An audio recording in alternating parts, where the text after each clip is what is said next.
السلام علیکم۔ یہ واقعہ میرے ماموں جان جو اب کافی عرصے سے امریکہ میں مقیم ہے ان کے ساتھ شہر بہاولپور میں پیش آیا۔ ان دنوں یہ 1917 کی بات ہے۔ ان دنوں ماموں جان CA کے امتحان کی تیاری کر رہے تھے۔ شہر بہاولپور کا قدیم علاقہ فرید گیٹ ہمیشہ سے پر رونق رہا ہے۔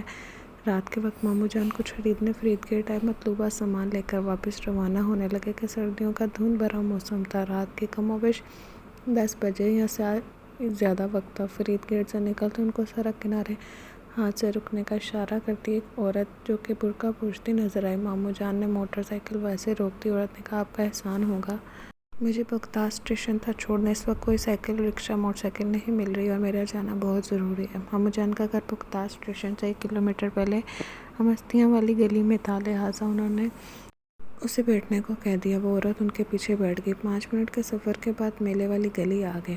ماموں جان اس کو کہا، میرا گھر اس گلی میں ہے مگر میں آپ کے گھر تک چھوڑ دیتا ہوں۔ مگر عورت خاموش رہی۔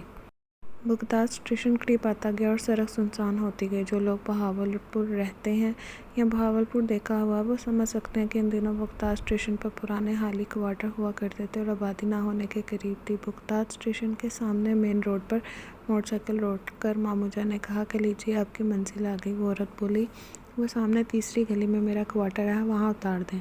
ماموں جان نے حامی بھر لی۔ 2 گلیوں کے سامنے سے گزرتے ہوئے ماموں جان کو یوں لگا جیسے موٹر سائیکل پہ وزن بڑھ۔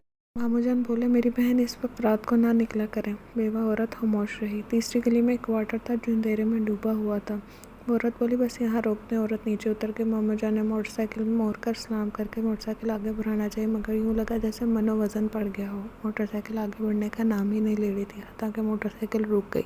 عجیب سی کیفیت میں ماموں جان نے کہا کہ یہ موٹر سائیکل کو کیا ہو رہا ہے؟ تو وہ عورت بولی، یہاں آ کے آج تک کوئی واپس نہیں گیا۔ بڑی قسمت والا ہے تو کہ تیری ماں تجھے اس وقت تجھ پہ حفاظت کے لیے آیت الکرسی پڑھ کر پھونک رہی ہے۔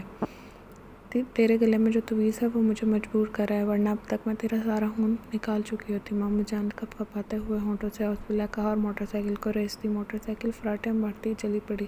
بقول ماموں جان کے انہیں نہیں پتا کہ کیسے رستہ کٹا، کیسے گھر آیا۔ گھر آ کے زور زور سے دروازہ بجایا کہ سب کی آنکھ کھل گئی۔ گھر جا کے کچھ حواس بحال ہوئے۔ گھر والوں کو سارا ماجرا سنایا۔ بات سنتے ہی نانی امی نے کہا، ہاں کچھ دیر پہلے تمہارا عیال آیا تھا تو سوچا کہ تم ابھی تک گھر نہیں آئے تو میں نے آیت الکرسی پڑھ کر تمہارا تصور کر کے پھونک دی۔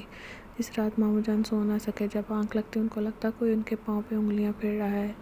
اس ساری رات گھر میں عجیب سی بدبو پھیل رہی۔ صبح گھر والوں نے محلے کی عورتیں بلوا کر آیت الکرسی اور درود شریف کا ورد کروایا تو گھر سے بدبو ختم ہوئی۔ کچھ دن بعد ایک دوست کے ہمراہ دوپہر کے وقت ماموں جان بغداد اسٹیشن کے تیسری گلی میں اس کوارٹر کو دیکھنے گئے مگر وہاں کوارٹر کا نام و نشان نہ تھا، صرف کچرے کا ڈھیر تھا۔